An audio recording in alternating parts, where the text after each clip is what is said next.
it's Gabrielle, and this video is a sample from Studyclix Boost, our new rapid revision tool. Go to studyclix.ie/boost to find out more.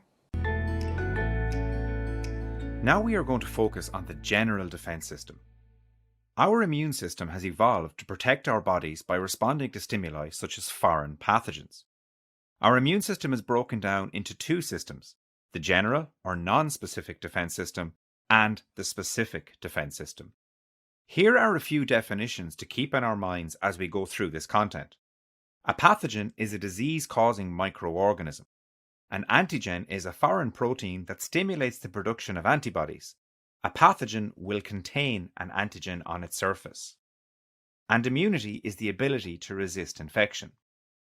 Our general defense system is non-specific. This means that it will exhibit a similar response to all pathogens. It consists of two components known as the first line of defense and the second line of defense. So we're going to focus now on the first line of defense, which consists of barriers. The barriers in the general defense system include our skin, which acts as a waterproof physical barrier preventing the entry of pathogens. Sebum, produced by sebaceous glands in the skin. It moisturizes the skin to prevent it from cracking, and this stops pathogens from entering. Sebum is also acidic, which stops the entry of pathogens.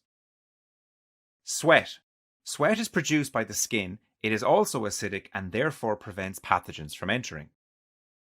Lysozyme is an enzyme found in saliva, urine, and tears. It can kill most pathogens by attacking their cell walls. It punctures their cell wall to allow water to enter, and the cell bursts as a result. Lysis means to burst, so lysozyme is an enzyme that causes pathogenic cells to burst. Mucous membranes and cilia. Mucous membranes can be found in the respiratory and digestive tracts, and they produce mucus that traps pathogens. Cilia are tiny hairs that move pathogens trapped by mucus upwards to be swallowed. Beneficial bacteria live in our large intestines, and they can prevent the growth of pathogens by outcompeting them for resources. We have a symbiotic relationship with these bacteria. We provide them with a home and food, and they produce B and K vitamins for us, as well as preventing the growth of harmful bacteria. So here we can see that both organisms, namely ourselves and the bacteria, are benefiting. Beneficial bacteria can also be found in the vaginas of females. They produce lactic acid that prevents the growth of bacteria as it is too acidic. Stomach acid.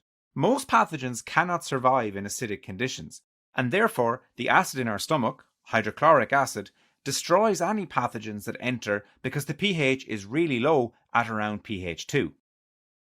Platelets clot our blood and they seal any open cuts on our skin, and this prevents the entry of pathogens. So here's what you usually need to be able to do. Define the terms pathogen, antigen, and immunity. Be able to explain what the general defense system is, and be able to name the structures in the first line of defense of the general defense system and describe how they work.